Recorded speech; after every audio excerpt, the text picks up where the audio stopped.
हिंदू और मुस्लिम सादात अरूज पर पहुंचे हुए थे। दोनों एक दूसरे के दुश्मन बने हुए थे। जो कोई भी चाहता जिस किसी को मर्जी मार देता। हर तरफ अफरा तफरी का माहौल बना हुआ था। तभी एक नवाब की बेटी उन्हीं फसादात के दौरान भागती हुई एक मस्जिद में पनाह लेने आ जाती है। वहां पर एक तालिब इल्म दरसो तदरीस में लगा होता है। वो लड़की कोई भी आवाज किए बगैर वजू करने वाली जगह खड़ी हो जाती है। थोड़ी देर बाद वो आस्था से उस तालिब इल्म के जैसे ही पास जाती है तो तालिब इल्म उसे देखते ही कहता है कि तुम गैर शरई हालत में हो और तुम मस्जिद में कैसे दाखिल हुई, और कहता है कि फौरन मस्जिद से निकल जाओ। लड़की मिन्नतें करने लगी कि बराहे मेहरबानी मुझे बाहर ना निकालें। फिर लड़की उस तालिब इल्म को अल्लाह का वास्ता देकर कहती है कि बाही मेरी इज्जत को खतरा है। आज रात मुझे यहीं मस्जिद में ही चुप लेने दे। इस पर तालिब इल्म ने उसे कहा कि सिर्फ और सिर्फ एक शर्त पर मैं तुझे यहाँ पर रुकने की इजाजत दे सकता हूँ।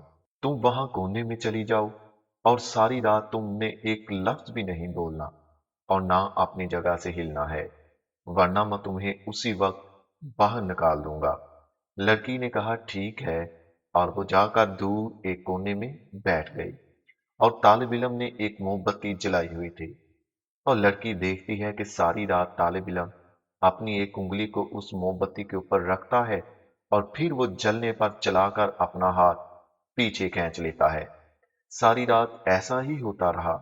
लड़की ये देखकर बहुत सोच में थी कि पता नहीं ये ऐसा क्यों कर रहा है।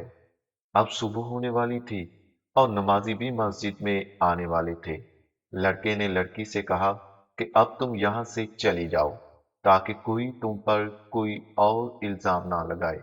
लड़की ने कहा ठीक है, मगर मुझे जाते हुए एक बात बताओ कि सारी रात तुम जो थोड़ी थोड़ी देर के बाद मोमबत्ती की आग के ऊपर अपनी उंगली खुद ही रखकर जलाते और बाद में चलाकर उसको पीछे कर लेते थे, इसकी क्या वजह थी?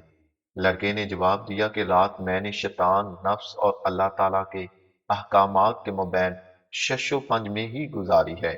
जब शैतान मुझ पर गालिब होता तो मेरी ख्वाहिश उबर आती कि लड़की केली है और मैं अपनी ख्वाहिश की तकमील कर लूं, मगर फिर मुझे दोजख के अजाब का जहन में आ जाता तो मैं अपनी उंगली को उस मोमबत्ती की आग पर रखकर ये आजमाइश करता कि क्या मैं जहन्नम की आग बर्दाश्त कर सकूंगा।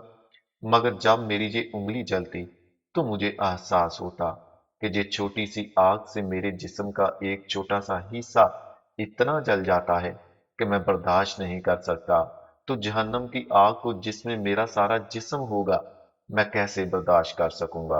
और इस तरह फिर मैं अपना इरादा तब्दील कर लेता।